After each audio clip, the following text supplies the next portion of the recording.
This is 7 National News, and in our top story.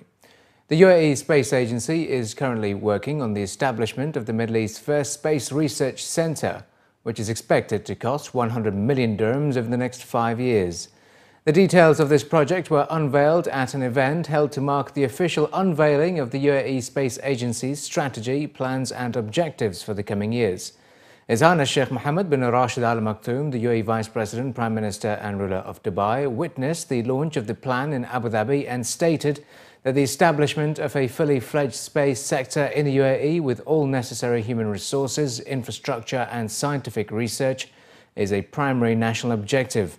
His Highness added that we are at the dawn of a new era that holds the promise of ambitious advancements, an era in which we build our national capacity and establish a new international standing for the UAE in the space sector. At the event, it was revealed that the agency will establish the Middle East's first space research centre, government-funded with 100 million dirhams over the next 5 years, and in partnership with the UAE University and the Telecommunications Regulatory Authority, TRA. Our space players are expanding, and the space services that we are providing, it's not just only for UAE, but to the region, and now it's to the globe. For example, our space satellite communication company, Yasat, now is building a third satellite. This company, 10 years ago, was focusing on local coverage, just to UAE and the neighboring countries. Nowadays, it will cover, with 3 satellites, at most, all the world. That company that started less than 10 years now is connecting 600 million people across the world, providing, broadband services and TV coverage. It's also covering more than 100 countries. So we are proud of these projects. We think there's a potential growth for UAE space sector, and we are very excited as well as our leadership and our people for the future of UAE space program. The Mars mission is great, and we are in the Space Agency very honored to participate and to oversight and fund this project. The idea of this project, it's a science mission. It's great for the country, for the region, and for the world. And the main objectives, of course, it's sending positive messages about UAE as a global citizen, contributing to the humankind challenges. The benefits will be not just only for UAE, but will be for humankind. And the UAE Space Agency has officially opened the 5th edition of the Global Space and Satellite Forum, GSSF 2015, bringing together key regional and international stakeholders from the space and technology industry.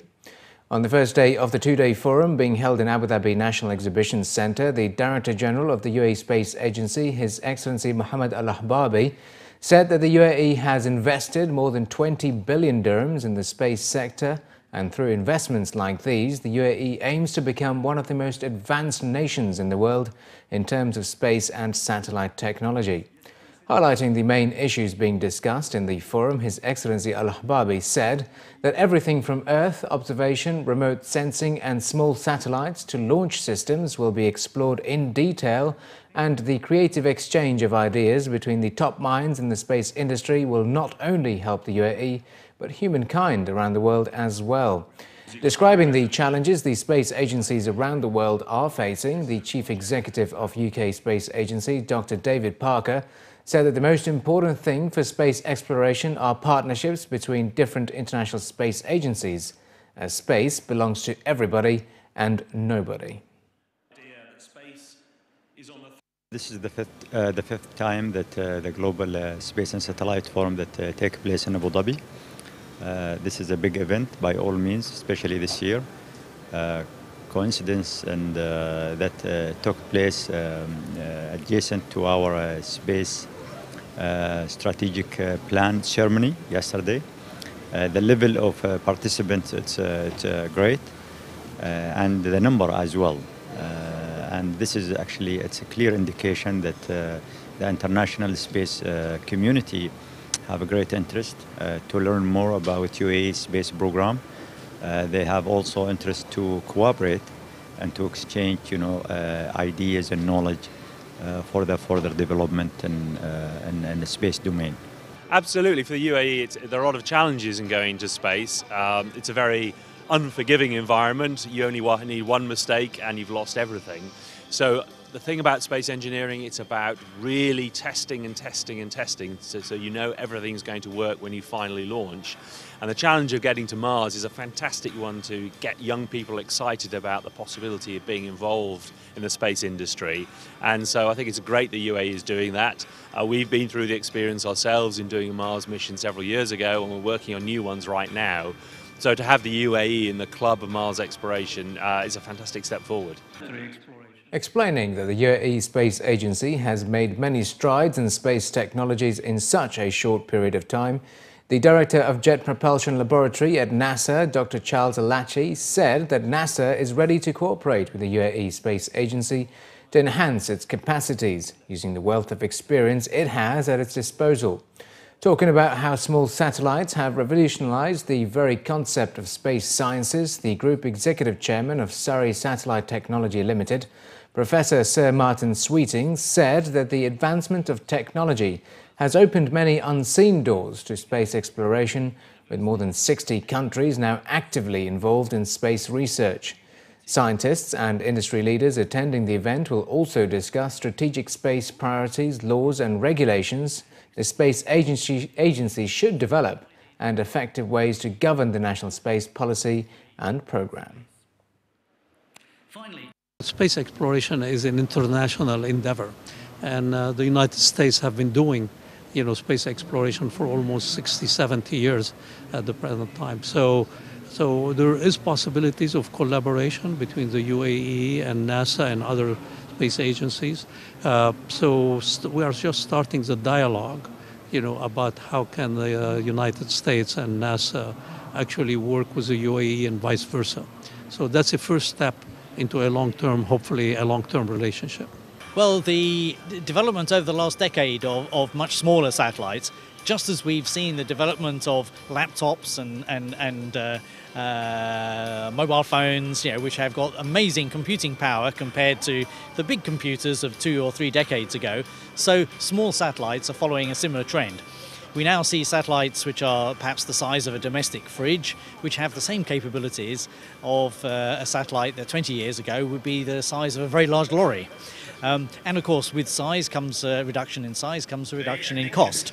So these are real opportunities to be able to have participation by smaller nations on more sensible budgets and really attribute significantly to space exploration and space exploitation.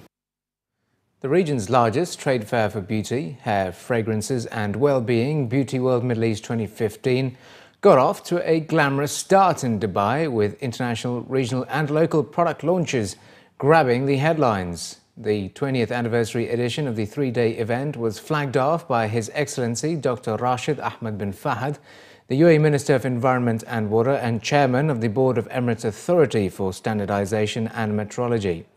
Running until the 28th of May at the Dubai International Convention and Exhibition Centre, Beautyworld Middle East 2015 features 1,450 exhibitors from 60 countries, 24 country pavilions, and with a 13.5% increase in net exhibition space over the previous year.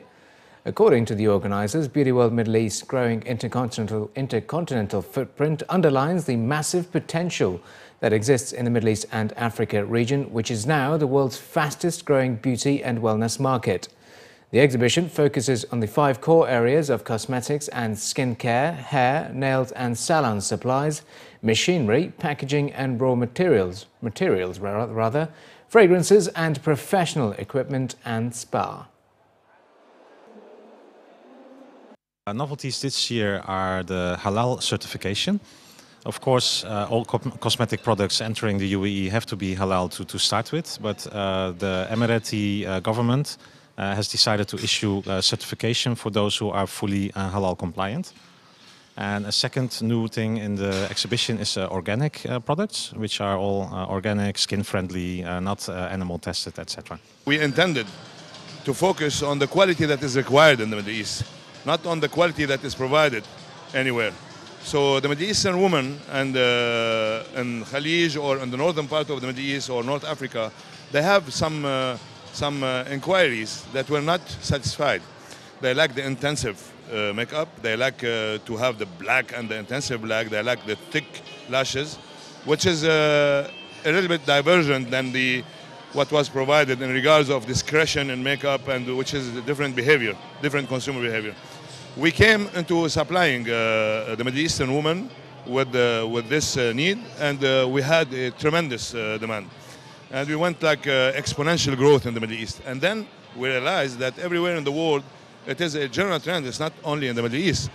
Everybody is getting less discreet and more provocative. Highlights of the 20th edition include a 3-day educational showcase focusing on the latest trends and regulations in the regional beauty industry and the launch of an organic and natural pavilion.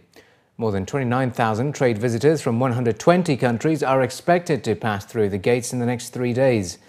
Among the major country pavilions at the show are Italy with 67 exhibitors, France with 102 exhibitors, as well as Turkey with 99 exhibitors, while nearly 25% of exhibitors are based in the UAE. Other major attractions at Beautyworld Middle East 2015 include the Beautyworld Middle East Boutique, an A-list showcase of global beauty brands looking to enter an eager market. We came, with a new technology called New Undermo Lift that deals with the face, neck, décolleté and hands. A lot of ladies now, they are not against small injections, small Botox, but they want to look good and they want to look, and that's the most important, natural. In the world that we are right now, the people are more focusing and aware to take care of themselves from the nature. We are the humans are from the nature, and the people are like more focusing on this because we can get from the nature the different ingredients to take care of our skin, to take care of our bodies, to take care of course of everything. So it's for that we are focusing on this market. So my father was a farmer, and he came to create his own company called Letrochen and Eric Favre because he liked to use the plants that he used to know from the farm to create the product for cosmetics, for food supplements, for different targets, for the slimming, but also for the health, for the anti-aging. This is all about keratin, but as you know, since long time, girls want to have very nice hair, very shiny, very soft, and it's very hard to do that, so they use keratin treatments. But unfortunately, keratin treatments, with the time, when the time pass, your hair become not so nice. So we work a lot in our laboratory in France, and we find the product that women will like very much because it's keratin. That's why we call it keratin addict, because all women are keratin addicts, but it will not damage the hair at all. Abu Dhabi and Dubai have been ranked as the safest cities in the Middle East, according to a ranking of the safest cities in the world, compiled by Economist Intelligence Unit. The two UAE cities scored ahead of Kuwait City, Riyadh, Jeddah and Tehran. Globally, Tokyo is considered to be the safest city in which to live. According to the Safe Cities Index, the EIU looked at a wide range of factors when putting together the index. It examined digital security and considered the number of cyber attacks and how they were tackled. It also looked at the obvious area of personal safety, but also considered infrastructure security, sanitation, roads and management of natural disasters. In the health security category, it looked at quality of healthcare, but also at issues such as pollution. In the index's top 25 cities, average life expectancy is 81, and in the bottom half, it is 75. The Dubai Health Authority's Medical Education Department has organised a free community awareness campaign on hands-only cardiopulmonary resuscitation, or CPR. The training is part of its initiative to mark Heart Saver Month, which is observed during the month of May in the MENA region. The hands-only CPR awareness training began on Sunday and will continue until the 3rd of June, with the free-of-cost sessions taking place at Rashid, Dubai, Hatta and Latifa Hospital, as well as DHA primary health centres, DHA airport clinics, Hatta Union Co-op and some schools.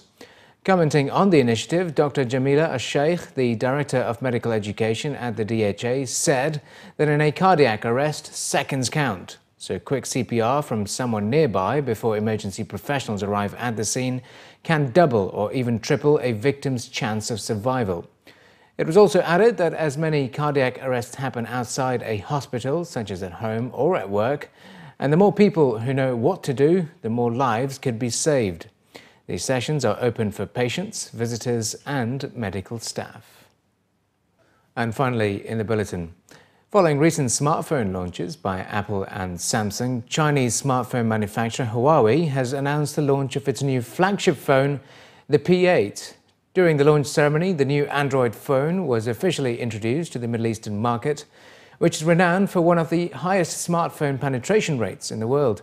Priced at around 2,300 dirhams, the P8 has arrived with the improved functions of its predecessors with a 13-megapixel camera.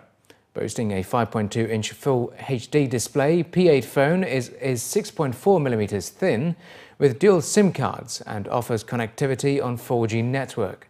With a large square-sized shape and its operating system, the P8 is the most upscale product of Huawei, which will be competing against the likes of other popular Android smartphones such as Samsung Galaxy S6 and HTC One M9. According to Huawei's Vice President for the Middle East region, the latest phone is expected to build on the recent market performance, offering improved user experience. The whole region itself is very important for Huawei.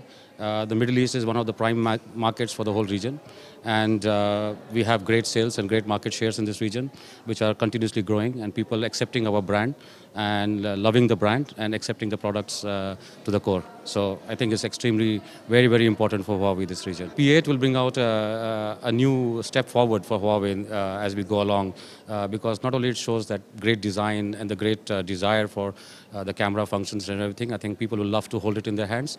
So I think it's going to be a good one.